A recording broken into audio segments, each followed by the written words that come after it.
بەناوی خدای بەخشندەی میهرەبان بینەرانی ئازیز و خۆشەویستی کەناڵی ئاسمانی پەیام سەلام و ڕەحمات و میهرەبانی خدای گەورەتان لەسەر بێ. بەناوی ئەو خدای دەست پێ دەکەین کە دەفەرمێ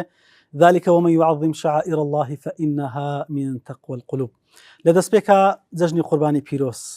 لە خۆمان و سەرجەمگەلانی مسلمانان پیرۆزەکەین. دەخوازین خوای گەورە بە خێر و خۆشی بەسەرمانی بجێڕێ، حەزی حاجەکانمان بە باشترین شێوە قبولکە و سەلامەتی بیان جێڕێتەوە ناو خانەوادە و خاک وڵات و نیشتیمان بیکاتە قسمەت و نسیبی هەموو لایەکمان ئینشاء الله تعالی. خۆشەویستان لا گفتوگویەکی تایبەتە لا خزمەتەوەی ئەزیز و خۆشەویست دەبین سەبارەت بە قوربانی و هەروەها جەژنی قوربان ئادابەکانی جەژن ئێمە چۆن وەکو مسلمان ئەدای ئەو ڕۆژانە بکەین کە لە خزمەتی ئەو ڕۆژە پیرۆزانداین کە خوای گەورە و بەرەکەتێک بۆ ئێمەمانی داناوە و جەژنی ڕەمەزان و جەژنی قوربان. جا ئێمە لە جەژنی قوربان داین لە خزمەتی دوو مامۆسای ئەزیز و خۆشەویست و پیا بەرز لە شاری هەولێر ڕێزار جەنای مامۆستا عەبدولخاڵقی ڕووناچی و مامۆستا حسامەدینی لاسی دەبین. سەرەتا بەناوی خۆمان و بەناوی ئەوەی ئەزیز و خۆشەویستیشەوە دوای جەژنە پیرۆزە بە خێراتنشی زۆر گەرمیانەکەین. بەخێر بنیا خۆ سەر بەخێر بنیا خۆ مامۆستا بەڕێز لە خزمەتی مامۆستا دەست پێ دەکەم. مامۆستا ڕیشی سپێ پێشی خەین ئینشاءالله. مامۆستا جان سەرەتا جەژنت پیرۆز بی ئینشاءالله بەخێر و خۆشی عیباتەکان قبول بی ئینشاءالله. پێ ناسەی بەڕێزتان لە بۆ جەژن بە تایبەتی جەژنی قوربان. بسم الله الرحمن الرحيم الحمد لله وكفى والصلاة والسلام على نبيه المصطفى وعلى آله وصحبه ومن والاه ربنا اغفر لنا ولإخواننا الذين سبقونا بالإيمان ولا تجعل في قلوبنا غلا للذين آمنوا ربنا إنك رؤوف رحيم. سرتا دەست خۆشی لە جەنابتان و کەناڵەکەی بەڕێزتان دەکەین و جەژنە پیرۆزانش لە جەنابت و تەواوی بینەرەکانتان و تەواوی مسلمانان دەکەین و خوای گەورە هەموو کات و ساتێکمان بکاتە جەژن و خۆشی. بەنسبە جەژن والله أعلم ئەوەی ئەمن لە جەژن تێبگەم جەژن بە تایبەتی جەژنی قوربان واتە تەسلیم بوون، یعنی ڕاستە جەژن بە معنای خۆشی دێ و کە ساڵانە ئەو خۆشە دەگەڕێتەوە و کە خوای گەورە سوبحانەه وتعالی لە پاش ئەوەی کە مسلمانان بەسەرکەوتوی دەتوانن ئەو عیبادەتانە کە لە سەریانە جێبەجێ بکەن و پاشان لێ خۆشبوونی خوای گەورە دەست دەخەن و ئەو ڕۆژانە دەست لە ملانێک در دەکەن و جەژنە پیرۆزانێک در دەکەن. بەڵام جەژن بە معنای تەسلیم و دێچێ ئیسلام چێ ئیسلام دوشتە تەسلیم بوون و سەلامەت بوونە.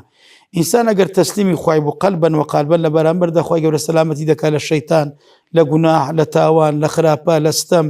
لە ناخۆش ناخۆشەکانی قەبر و قیامەتیش. بۆیە گەورەمان ئیبراهیم کە لەگە گەورەمان ئیسماعیل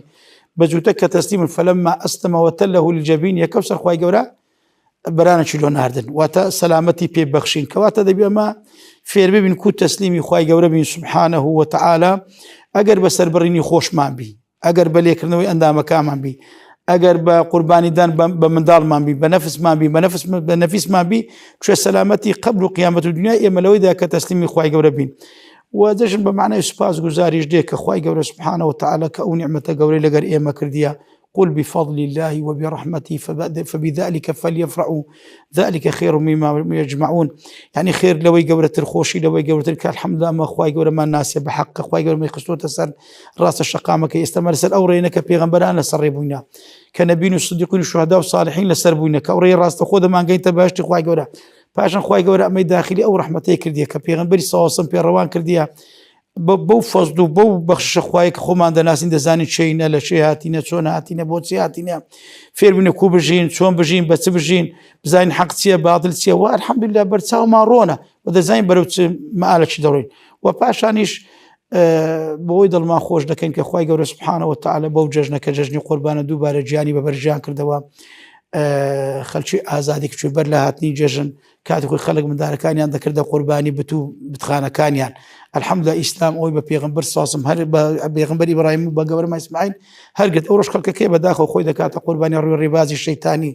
خۆی بە قوربانی دنیا دەکا، خۆی بە قوربانی داروبەر دەکا. ئێستا فێرمان دەکا ماگە قوربان بە قوربانیش بە قوربانی خوای گەورە دەبین سوبحانەه وتعالی قوربانیش شتێکی تر بین میمە چەند خۆمان لە خوای گەورە نزیکەینەوە خوای گەورەش لێمان نزیک دەبێتەوە ئەو کاتە زیاتر و زۆرتر ڕووی خێر و ڕەحمەتمان تێ دەکات. ینی بە کورتی قوربانی چمان فێر دەکا بۆ نمونە کە جەژنی قوربان ئێمە لێی فێرمەوەکو دەرسوانەیە. والله ئەوەی کە لێ فێر بین ئینسان بەبێ قوربانیدان ناتوانێت هەنگاو بەرەو پێش بچی، بەبێ قوربانیدان ناتوانانی گۆڕانکاری بکە،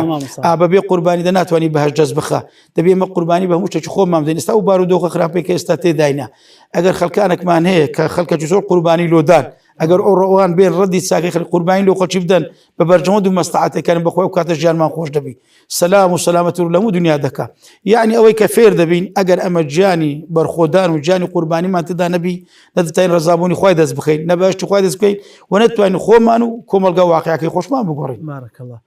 بەڕێزم ئەوسای سامەدین دووبارە زۆر بەخێر بێ و جەژنت پیرۆز بیاخوا. بەڕێستان پێمان بڵێن جەژنی قوربان جەژن بەگشتی و هەروە قوربان بە تایبەتی لە چێوە هاتیە؟ بسم الله الرحمن الرحيم الحمد لله رب العالمين الصلاة والسلام على سيدنا محمد وعلى آله أجمعين. يعني عيد لا يعني عاد يعود يعني قرانوي فرحت يعني ئاماژەشی زۆر گرنگە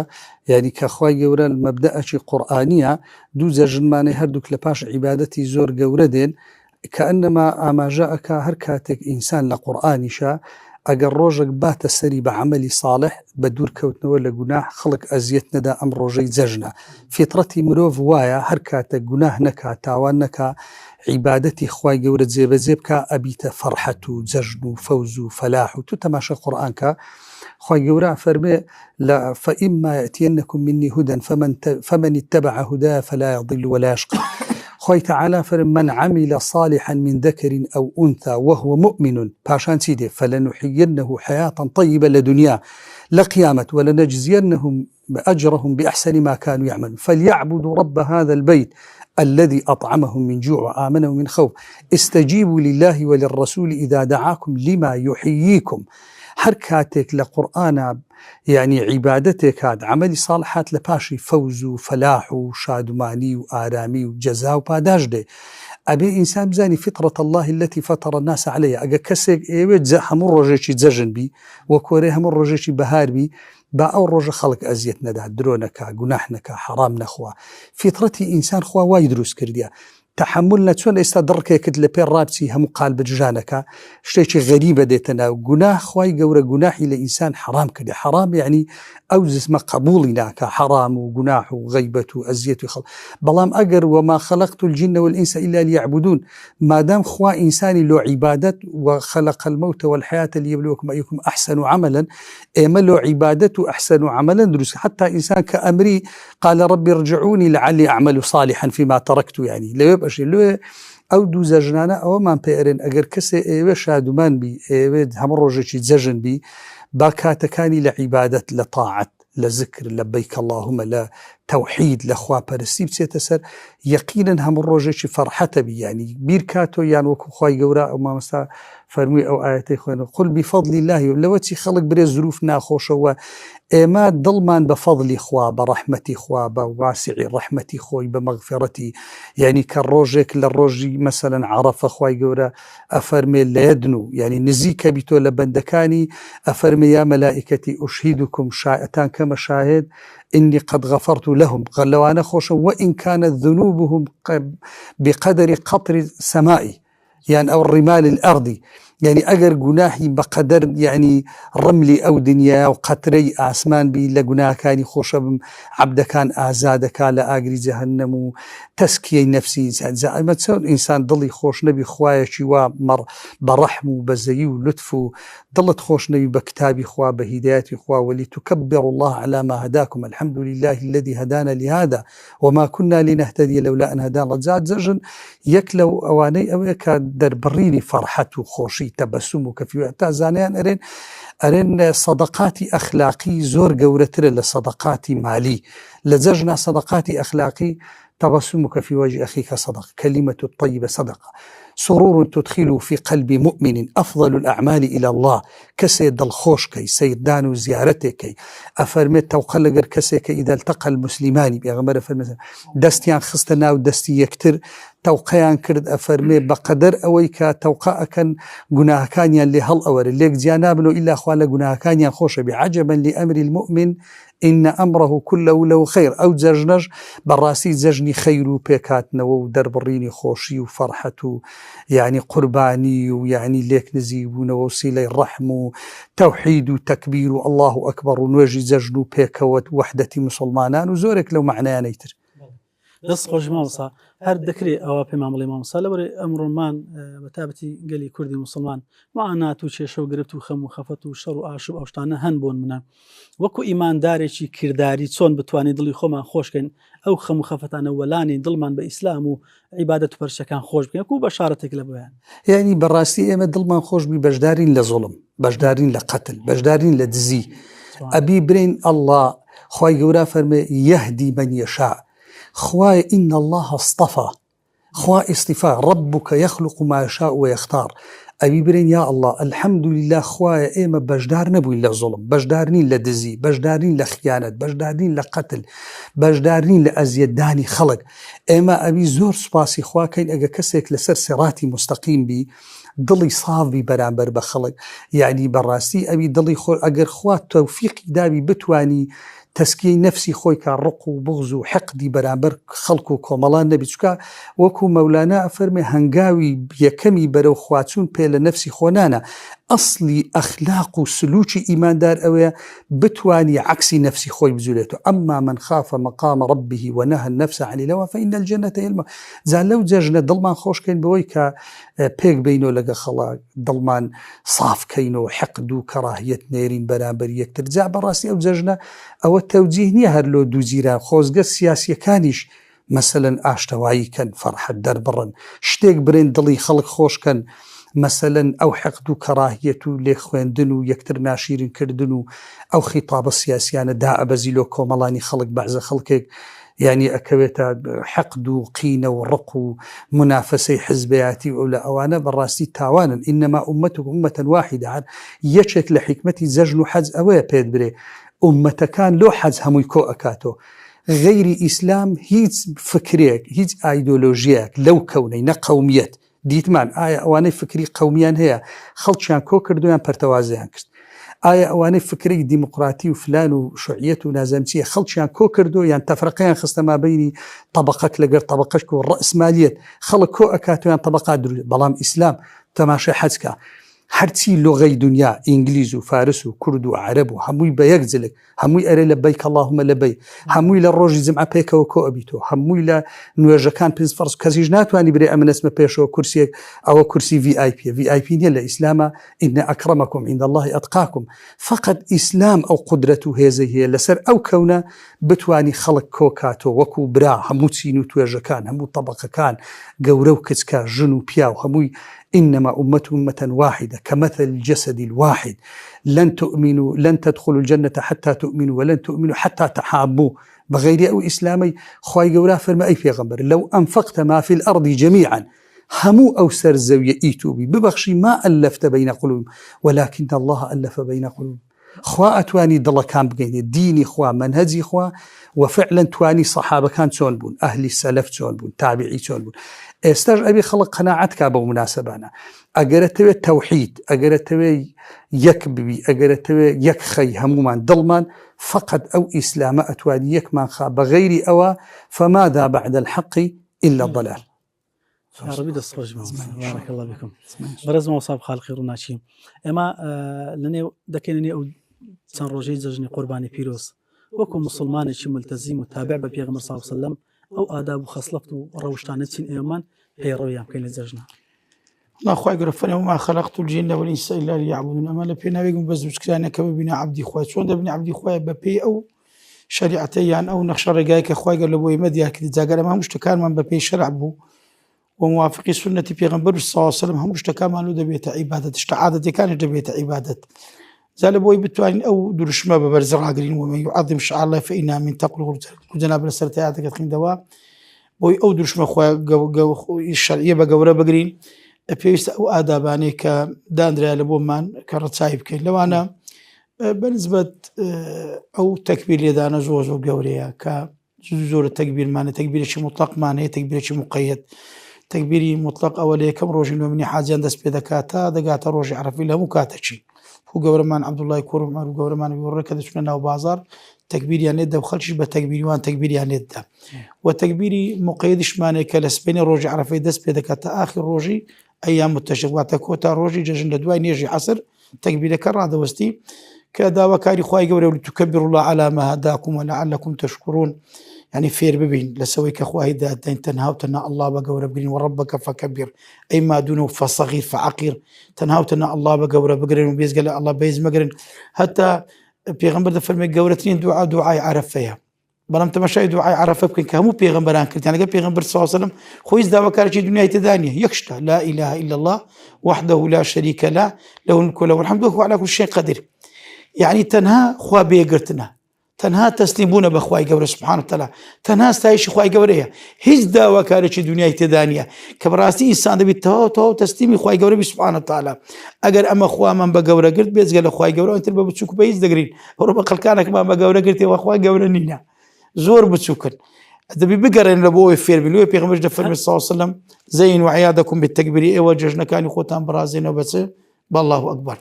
كواتر صلي رقص عفو باسي وذكر اما خوا بقوره دقين بالله هندي كمان هنا كالفام من نعم حالين الذين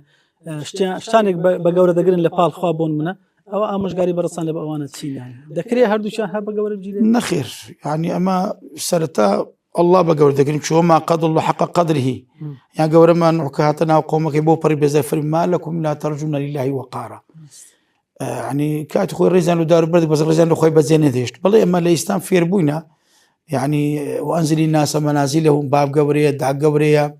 مثلا زانان ما قبرنا اگر كابريا شبر برسي شرعي بي قبري اوانا تيدين بلام ريزي قبر شو الله اكبر لميا قبر ترى تي بس با الله بقبر قولي نخوا خل كان بين بيكين هاو شيء خوي قولي خوي قبر حساب بكين وزوز الكاس كتبابي شرك يعني سبي لملة الإسلام تستدري خوي قبر بنامد ومن الناس ما يتخذ من دون الله أندادا يحبونهم كحب الله بلام والذين آمنوا أشد حبي شديد إيمان ذا بخوي قبر سبحانه وتعالى وبالنسبة للسر يعني سرو خيزان شو كوبياو ولا قر خيزاني يعني أوان كبر برسلكم أنفسكم وعليكم نار أوان دبي قائد من بيشنج من لبو مارو من داريان هرشو بكيزو من دارا كان بخيبين وبخوشان زوب خون بيبنن بروي بياني ججنو ونيجي ججن مان هيو مراسمي ججن مان هيو لو كو يعني اوشتري ميش من دارا كان دابنين تاكو اوشتي بقوره بقرن وكاتك بياني كش خاتوني مال هردستي شي وك اماده دك وكسبيني من دار دستي دبيني بها اخو جمعانيه ومناسبك قسبينا شي عازنا قلنا كرم او ججنيه يعني خوي لخوي ونعم ما خوش داتو عائلي يعني او روج زياده كاتو روجك كروج كاين ترنيه يعني دشلي ما مصا زور مان هن لكردار خوان بابن خوان الشبكه دخلني ورو بيانك بيكن باش بخوي عادته زور جوانا دريته زور جواني خو معنا دبي او روج مزيابي لروج كاين تر يعني فرقه شي بيبكين فرقه شي بيبكين انا خويا برانا كدي بلان بياني كي لبوي ديال شي بيغمبر صلى الله عليه وسلم دي فرم سنه لا ججني قربانك بخوي سنه دوا بيس رمضان قصبه شي دخوارت يعني كان نشان اويك بروجينا بلام لو قرباني زنا خويا كبي ولا قرباني كي خود بخوي ده قربانك يخود بخوي ويكمشش بيغمبر خوي ده فرمولا دوين يشما بيكن او قربانك كان يقومان سر دبري او زور جوان انسان جوان ترين برجي لبدك خوشتين بوني لخودا طبعا افرتان بوني تايبت بخوانيا سن جوان بياو لقى خيزان دستي من دار بقول الله اكبر لما كان بين دري بخوي وباشا او سنه براسي شوينك انزام ديكم مصلى يعني بداخل لو ولاتي مسلمانه مش شويني ياريقا هي شويني قاعه مناسبات بلا ما انت تاستا بداخلكم مسلمانيش غمتش لخوما كل او شعيره قولانا تسنيجي جيجنا كان سنيجي روج جيلانا سنيجي بارانا يعني شوينه كبا تاكو بالتالي زوترين خلق بجداري تدابك زوترين خلق يعني تسند زوام مثلا خرب يعني كم يخلش قركشي يعني لشوينه خرب بينه ولا قرباني كان سربرين هركسوا بالله اكبر تكبير بيلي ججنا بكي يعني براسيش تشي زور زوان دبو زي انسان كدي تم زقفتي كان يجي بياني كد باشا بمن يتوا وباشا نيجي ججن بكا دواء كان يجي كد جلو تاري ما مستراب دواء ججن بيروزانه بكا يعني بلينك انا باب من يتو تقبل الله منا ومنكم كروج روجي زايزيك الحمد لله زايزه كان وردقين كلي خوشوني خوي قولين او خوشتين روجي ايميا كخوي قول سبحانه وتعالى بيما دبخشي او باشانيش انسان سنه بريق دابي بريق بقريته وباشانش كدستو ماري لبيشتين كاس انسان كجيجنان لك بكاتن اگر لقى خيزاني خوي لقى مداركاني خوي وجيجنانش براسي شتي زور زوانه تبقوي انسان بوكانم دينو جيجنان عند دم مداركانم قبرن وخو شتي زور زوانه يعني او جيجنان بتايبتي دلي مدار خوش كي بقى بتسكولي تكبي اگر بدو 150 بي يعني انسان يعني بتواب بكات او جيجنش براستي يعني جيجنا هر جيجني باك بنوني بركو جيجني قريداني دلكانيشا يعني انسان كسي بينينيا والله خوي قبر سبحانه وتعالى اما الحديث مان هي دروجي عرفش حتى اما يقدر عفونك اخو عفو مالك حتى ئەمە لێکدر نەبوون خوا لێمان نابووی هەتا گەردەنێک در ئازاد نەکەین خوای گەورە ئەمەی ئازاد ناکە لە عەگەر دۆزەخ کەواتە با دەست لە منانێ بکەن کوچنای مامۆستاش ئاماژە پێکدر و قوشینەکان بەلاوە بنین با برابین با تەبابین بە تایبەتی ژن مێر دەکەن خوشک و برایەکەن دوو دراوسێنە کورە دوو بنە ماڵەنە کورە دوو لایەنن یعنی مە چی ئیسفادەمان لە شەڕ کرد چی ئیسفادەمان لەوەی کرد هەر کەسە بووی تەعەلقەی جێ لەلایەکی بۆ سەر بەخوای نەمێنێت تا سەر بەخۆ بین ئەو ڕقەچمەکە سەر بەخۆ نیە بۆی سەر بەخوا نیە یەکەم سەر بەلایەکیە ئەگەر سەر بەخوا بین بەخوا هەمومان سەر بەخۆ دەبین هەم ئازاد دەبین و هەم ئازادیش دەبین یعنی وە بە تایبەتیش یعنی ئێستاش درەنگ نیە مامۆستا عەلی تەماشا دەکەی کە جێژنە دێبوونەك دێتە پێشۆ جەبوونەی ئاینی بیان بۆنێتەوەی خەڵکەکەی مارۆمداری جیرایە ئەو پیاوی ئەو کوڕی یعنی چاوی لە دەکەی دەبی ینی کوڕەکەی نێ دەژۆرێ ژن پیاوی مدار بابی نێژۆرێ ینی کاتی خۆی زمانی سەدامی لەگەر ئەوەی کە ئەو پیا و زاڵمەش بوو کوڕ لە مناسبەکان وای دەکرد عافی دەردەکرد بابا یعنی دەعافەکی دەرکەن هەموو عالەمە جیرایە یعنی سوڵحیان پێ بکرێ یعنی ئەو خەڵکە با بەغەرەتێکی کرد یعنی پێش دەکات و بچی هەلە ژۆرێکەی بزریکەی چەندی مسلمانمانەیە یعنی بکرێ بۆ جێژنەکەمان بدە جێژنێک لە بەرەوەی خوای گەورە ئەوانش عەفوکە ئێدە خەڵکی عەفو بکەن دەلێ بردنەکی گشتی دەربکەن موساڵەحەتی گشتی بکەن عام بکەن تاکو جێژنەکەمان بکەینە سەر جێژنە دەور بەرمان هەموو شەڕە هەموو دوژمنە با ناوە خۆمان تەبابین ڕێک بین بە تایبەتی ئەهلی ئیمان و ئیسلام جاوا ئادابانە بە کورتێگە ئینسان يعني جێبەجێ بکە دەبێتە مای ئەوەی کەم شعیرەکەی ئەو شاعیرە گەورەی بەبەرزگرتیە و هەم ڕەنگدانەوەشی لەسەر هەموو لاکمان بە دەردەکەوی يا ربي خواجه زاد دمام صبر زست خوش برز ما مصح حسام الدين تاشي مسلمان لزج قربانا بيد باشا تسيب كايام وكو كا اركي قيام وكو سنته شي اسلامي لسرمانه مامۆستا بەڕێز باسی هەندێک ئادابی جوانی کرد ینی پێغەمبەر سەلامی خۆی لێوی فعلەن لە مزگەوت مناسباتەکان گوتی وەرنە دەرێ لە دەرێ کردیتی بە ئافرەتانی وتی ئەوانەی لە ناو عادەش بن وەرن بەشدارکەن کچکە و گەورە و هەمووی لە تەکبیر و مناسبەکە بەشدارکەن لۆی ئولفەتێک دروستبی و وەحدەتێک دروستبی و پێکەوە عیبادەتی جەماعی زۆر عیبادەتێکی گەورەیە ینی لێ بەیانی ینی کە یەکەم ڕۆژی جەژنە ئومێ دەکەم خەڵک بەشداریەکی زۆر گەرم و وڕ یعنی کە خوای گەورە بە ئەفەرمە سعی یعنی هاتن بە نەشاط و گەرم و گوڕ و تەکبیر و جلوبەرجی خاوێن و بۆنی خۆش و شەوق و زەوق و دابنیشی ینی گوێ لە خوتبە و نوێژەکە و چەند زیارەت و تەکبیری زیاتر کە باشتر و ئەولاترە ینی بە تایبەتی سیلەی ڕەحم ینی بەشێک لە جەژن لۆ چاکردنی پەیوەندی کۆمەڵایەتیەکانە ئینسان پەیوەندی لەگەر هەر کەسێک تێک بچی خۆ پێغەمبەرە فەرمێ سەلامی خوای لێبێ ئەنا ئەلا ئینە فەساد البەین هی الحالقە تێکچوونی پەیوەندیەکان دینی ئینسان ئەتاشی لایەنی دەرونیشی نامڕتاحەبی و پێگەشی لە ناو کۆمەڵایەتی دێتە خوارێ پێغەمبەر سەلامی خوای لێبی فەرمووی 4 تەبع هەیە لە ناو مجتەمە و کۆمەڵگەی ئێمە یەکیان زۆر باشە یەکیان زۆر خراپە یەکیان سەر بە باشەوە یەک خراپە حتمما هیچ کەسێک لەو 4 تەبعە بەدەر یەکیان فەرمووی باشترین کەس لە ئومەتی من ئەو کەسێ بەطیء الغەضەبی سەریع الفەیئی زۆر درەنگ تووڕە ئەبی کە تووڕەژ و زوو پێک دێتەوە دڵێکی ساف و یعنی هەر کە گۆتی داوای لێبوردنەکەم کەسێک جیان نات یەکسەر پێک دێتەوە فەرمی ئەوە باشترین کەسی ئومەتی منە زۆر درەنگ تووڕە ئەبی لە سەرشتی کەسکە تووڕە تووڕەژ و زوو پێک دێتەوە و فەرمی خراپترین طبع لە ئومەتی من ئەوەیە سەریع الغەضەبی بەطیء الفەیئی زۆر سەریع تووڕابی لە سەرشتی کچکە و کەم و هەڵ ئەچی و تووڕابی هەر کە تووڕەژ بوو حاقید و معقد و بەسەد شێخ و مەلاوە کۆرێ پێکنایەتەوە ئەوە خراپترین طبعە یەکەچیان طبعەکیان لە یەکەم نێزیکاوی تر لەویتر نێزیکە لێ پەیوەندی کۆمەڵایەتیەکانمان چەند ڕێک خەینەوە چەند پتەوتریکەین چەند تۆکمەتربی خۆت پەیوەندیت لەگەر خزم و ئاتی دەڵقوربە حەقەه چەند سیلەی ڕەحمت بە قووەترکەی ڕزقت فراوانترەبی عمرت بەرەکەتدار و درێژترە پێغەمبەرە فەرمێ سەلامی خوای لێبێ لە حەدیثی صحیح من أحب أن يبسط له في رزقه وينسأ له في عمره فليصل رحمه کەسێک حەز ئەکا ڕزقی بەرەکەتدار و زۆر بی عمری درێژ و بەرەکەتدار بی فەلیەسیر ڕەحیمە پەیوەندی لەگەر خەڵک با ڕەحم و بەزەییبی با حقد و کەڕاهەتی تێ کەسێک پێغەمبەر سەلامی خوای لێبی 3 جار فەرمووی الآن يطلع عليكم رجل من أهل الجنة سەحابەیەک بە دووی داسوتی چۆن پێغەمبەر موژدەی بەهەشتی سەلامی خوای لێبی دابەوەی کەسوی لە ماری میێوان بوو تەماشای کرد ئینسانێکی دڵساف و بێکەڕاهیەت و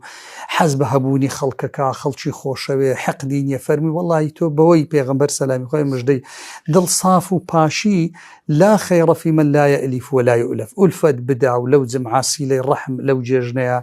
یعنی چونکە خوای گەورە ناوی لێنە یەوم الحەج الئەکبەر حەجی ئەکبەرە چونکو دروشمی زۆر گەورەی تێدا دێتە جێ ئەو دروشمانێک کە تو بتەوێ شەریکبی لەگەر حاجیەکان بە قەدەرەوان خێرت بگاتێ یعنی ئەلێرە پەیوەندی کۆمەڵایەتیەکان چاکۆ یعنی تۆ کە نوێژدا ئەبەستی ڕقێکت لە دەرومی زە عاریفێ قسەیەکی جوانەکە ئەرێ ئەگە پەڕۆچێکی خوێن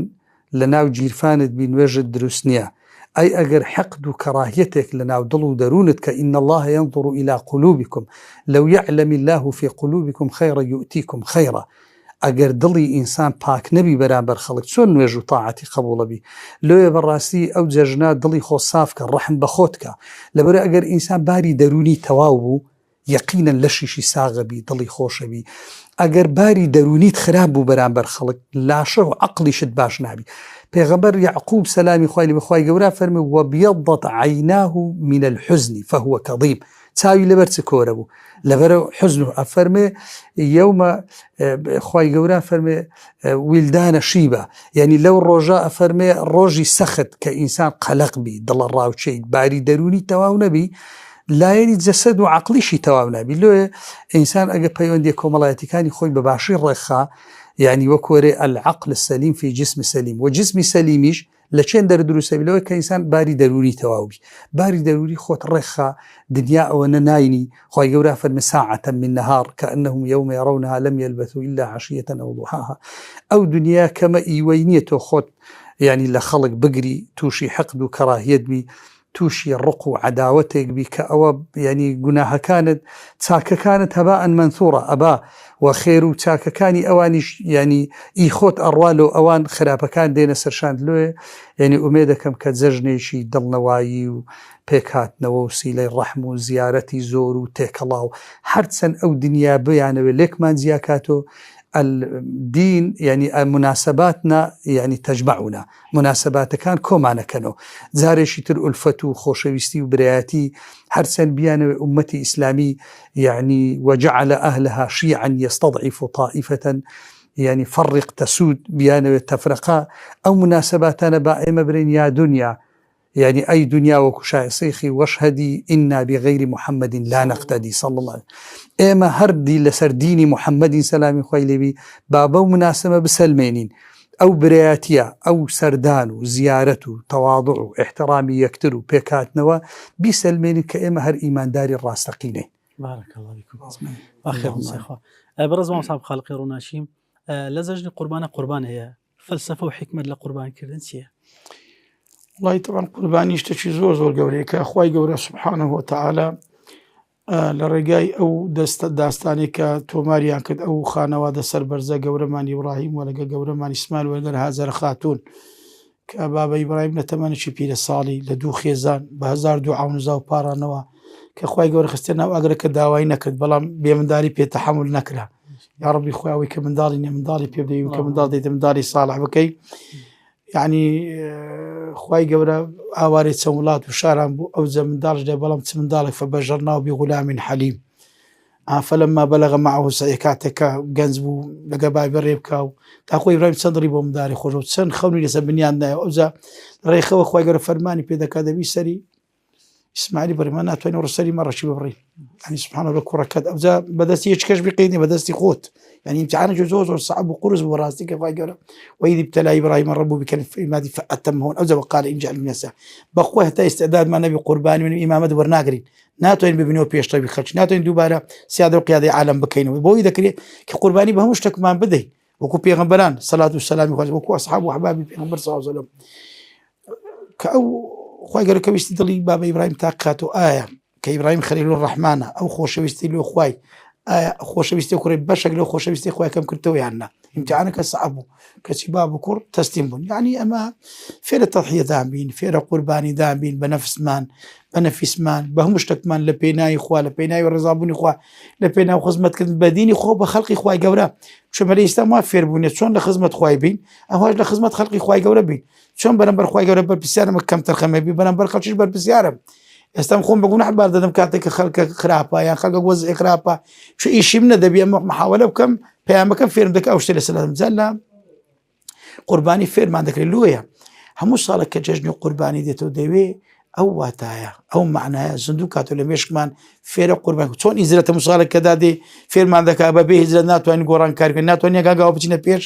بە هەمان شێوە قوربانی دانیش کە دێتەوە ئەو واتایە ئەمە فێر دەکە دەبی دووبارە ئێمە عیلەکان وەکو عیلەی بابە ئیبراهیم دەکەن بابەکان وەکو ئیبراهیم بن کچ و کوڕەکانیش وەکو ئیسماعیل و منداڵەکانی بن حەفەزش وەکو هاجرە خاتوون بی ئەو دایکە بەڕێزا یعنی چۆن تەواوکەریەک دەبوون وەرحەمد دەتوانێن بەو پەڕی سەلامەتی ئیشەکەش جێبەجێ بکەن جا گەورەمان شەعراوی قسەی جوانیە دەفەرمێ کاتێکە خوای گەورە فەرمان دەکات بە عەبدەکەی ئەگەر عەبدەکەی تەسلیم نەبی عناد بی وەچی بەنی ئیسرائیلەکان کە فەرمانیان پێکرا مانگایەک سەر ببڕن تەسلیم دەبوون خوا لەسەری توندکردن تا تەسلیم بوون بەڵام ئەگەر تەسلیم بوو یەکەوسەر خوای گەورە سوبحانەهو وتەعالا بەڵایەکەی لا دەداتن گەورەمان ئیبراهیم کە لەگەر گەورەی تەسلیم بوون یەکەوسەر خوای گەورە بەڵایەکەی لادا چیاش لەسەری بەرانەی لە بۆ ڕەوان کردن جالوێ ئینسان بەڕاستی فێر بین یعنی ئەمە قوربانیدان و فێرە تەسلیمی خوای گەورە بین لێ خوای گەورە سوبحانەهو وتەعالا وەکو فەرمان دەکات لە پێغەمبەر صلی الله علیه وسلم لە بۆ پێغەمبەر لە ئومەت ملەتە بۆمان فەصەلی لڕەبیک وانحەر بزانە قوربانی لە بەرامبەر نوێژی هینایە نوێژگە لە گەورەیە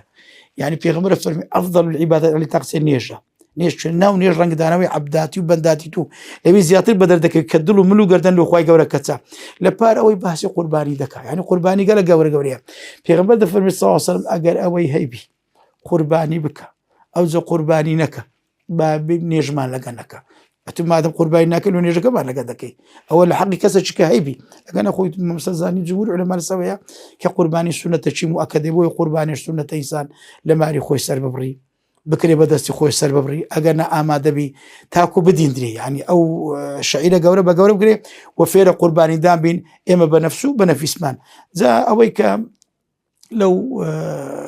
جێژنەی قوربانە وەکو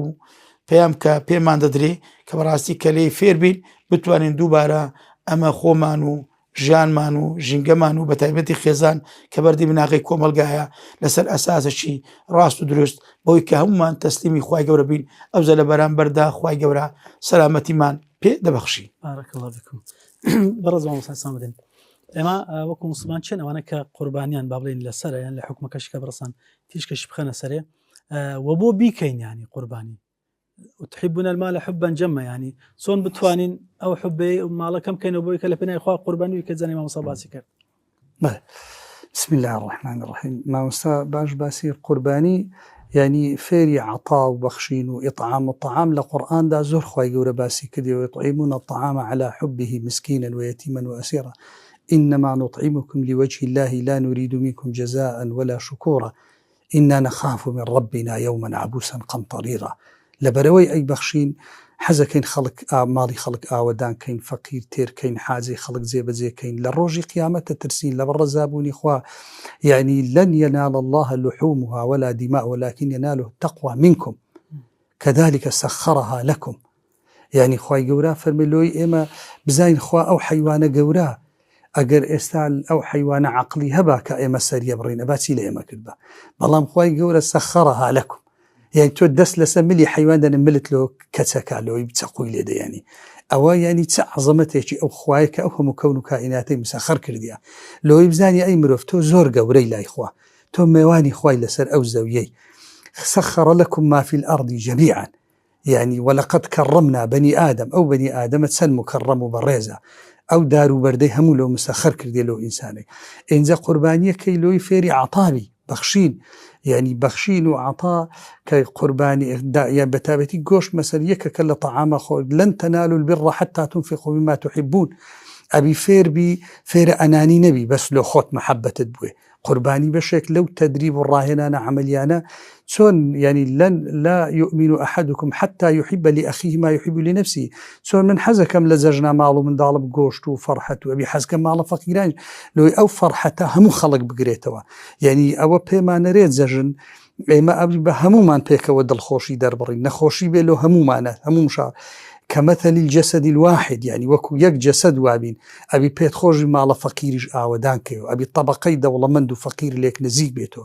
أبي إحياء أو يا داوريك بيغمبر إبراهيم سلام بيغمبري إيما يعني أو قربانيانا معناي زور قورا أدن يعني ذاك بيغمبر فرمي سلام خويلي بي هر كسيك من كان له سعة هەر کەسێک فراوانیەکی هەبی بە قەدەر نیسابی زەکات یان بە قەدەر قوربانیان بە قەدەر قوتی ئەو ڕۆی زیاد هەبی زانیانەرێن يعني ولم يضحي فلا يقربن مصلانا قربانين كان لو مزقوتي أما ونزيك نبي لبر أونيا بلا إمام أبو حنيفة فرمي واجب بلام يعني آية سنة مؤكدة شتيشي كما أطيعوا الله وأطيعوا الرسول يعني هركسك يعني خواي قوري خوش بإطاعي بيغمبرك يعني فأطيعوني وكو خواي قوري فرمي بيغمبري يعني أبي إطاعي بيغمبر كان خو سنتي بيغمبر شتيشي كمنية يعني لا يزال عبدي يتقرب إلي بالنوافل نوافل يعني سنة كان خواء فرمي بس سنة كان بيغمبر لمن نزيد شكو السنة عارفان رين أو كاتا خير زور قوريا كاكاتك خواهي قورشتيشي لسر فرض كردبي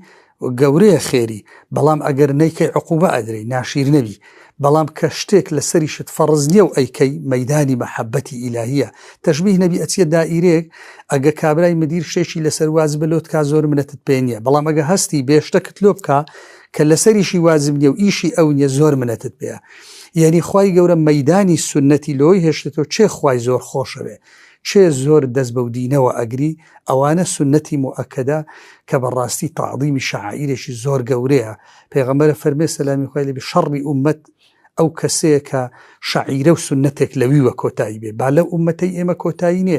با ئێمە نەوەکانمان میلەتەکان و دنیا فێرکەین لە قوربانی و عەتا و بەخشین و لێک نزیک بوونەوە و سەردانی فەقیر و هەژار ئەر ئەوە فێرتەکا بەیانی بچی بە دوای مارە هەژاران بگەڕێ خێر و قوربانی زیاترکەی ئەگەرە پاداشتان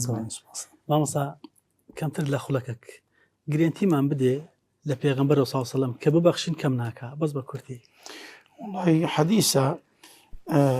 ما نقص مال من صدقة يعني أنفق عليك كات خوي لحاطة متيان برسي وسخاوة للشفر بوي تلك أبناء بناتا وكرب شيء دستم دانا أنا كرب تشكين دامي رج معناه حديث أنفق بس بشش بكرتي سوي ما مستتصور كما مستلهم برا مكانت ك حيوان بس دو دورة من مسؤولان سادة بري بس ده إسلام لدورة من ذكره فقير كان سادة بري بزار عظمة إسلام برو لهم دينا كانوا يا ساكاين تربار لفقير وده جو كل رسومات وذربا بس ده إسلام بار لبرش دورة برش فقير أو عظمة إسلام كروج جيجنا هم ما بوشتي بيكو دخول اللي هو نعمة نتخو بارك الله كوتا دوباره زجن پیروزی مامۆستا والله إذا بشتان پیروز باستان دكم خواي جورا جنابتان وكلالكتان مفكة وخواي جورا أو أمة ملتي دوباره هستين توا برو خوي وبرو بش بيغمبري وبرو أو راس الشقابة بيتهم من برا كتباك كوتاي بقرا نخوش نبي تلما خوش بي إن شاء الله بارك الله بك مامۆستا جان دوباره زور بخير بيت زجن پیروز بخير بنفسي يا ربي زلنگوش پیروز بي يا ربي بله لە کۆتاییە ئومێدەکەین جەژنە پیرۆزبی لە هەموو مسلمانان و جەژنی ئاشتەوایی و برایەتی و خۆشەویستی و خی گەورە هەمومان بک بە یەکێک لەوانەی کا لە ئاگری جەهەنەم ئازادمان کاخوا حەجی حاجیانمان قبول کا و دوعای حاجیانمان قبول کا بە سەلامەتی بگەڕن و وڵاتەکەمان بە خێر و بەرەکەتی زۆر و خی گەورە ئەو جەژنە لە هەمومان پیرۆز کا ئەمن و ئەمانی وڵاتمان پارێزی ئامین والحەمدولله خی گەورە پاداشی بەخێرتانەوە زۆر بەڕێز مۆسا حەلقەنەشی مامۆستا حسامەدین لە سەیدەستان خۆش بێ دوباره زەژنا پیرۆز بی ئەم کۆتای پێدەین دا بەسێ تەکبیرە ئینشاءالله کۆتای پێدەین زار بەڵێ بینەرانی عەزیز و خۆشەویست لەم گفتوگوی تایبەتە لە خزمەتەوەی عەزیز و خۆشەویست بوون لە گەورەی جەژنی قوربان و هەروە قوربانیکردن خوا زیارین توانی بێتمان کا بە چاو ڕۆشنێکمان دەبێتەوەی عەزیز و خۆشەویست لە خزمەتی ئەو دوو مامۆستا عەزیز و خۆشەویستە تا بێگەشتنەوە ئەسپاردەی خوداتان دەکەین دوباره جەژنتان پیرۆز هەموو ڕۆژێکتان هەر جەژن و هەموو جەژنێکتان شادی السلام علیکم ورحمة الله وبركاته الله أكبر الله أكبر الله أكبر لا إله إلا الله الله أكبر الله أكبر ولله الحمد الله أكبر الله أكبر الله أكبر لا إله إلا الله الله أكبر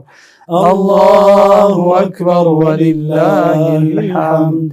الله أكبر الله أكبر الله أكبر لا إله إلا الله الله أكبر الله أكبر ولله الحمد